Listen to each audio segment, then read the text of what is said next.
長午安，各位老師同學午安。我係四 B 班姚以欣，我係四 B 班廖婷娜。You make me cry, make me smile, make me feel that love is true。謝謝你的關顧，以及夢想的愛護。咦，以欣啊，點解我哋班嘅同學喺度唱呢首歌嘅？因為5月有一個好特別嘅節日，佢哋喺度練習緊，想將呢首歌送俾一位好特別嘅人。我知係母親節，母親節係每年5月嘅第2個星期日。今年嘅母親節係5月11日。咁你知唔知道母親節嘅由來啊？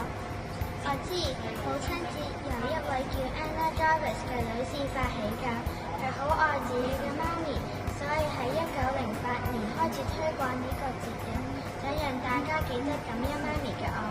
冇錯，後來美國喺1914年將母親節定為全國節日，而家全世界都會慶祝母親節㗎。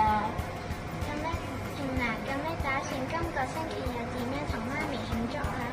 我打算用我自己嘅錢去請媽咪食大餐，同埋寫一張心意卡同媽咪慶祝母親節。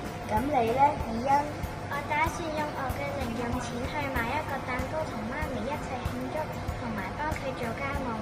唔知各位同學又會點樣同媽咪慶祝去多謝佢呢？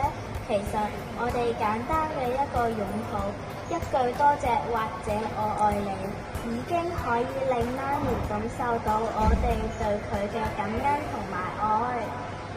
預祝各位同學嘅媽咪母親節快樂！多謝大家。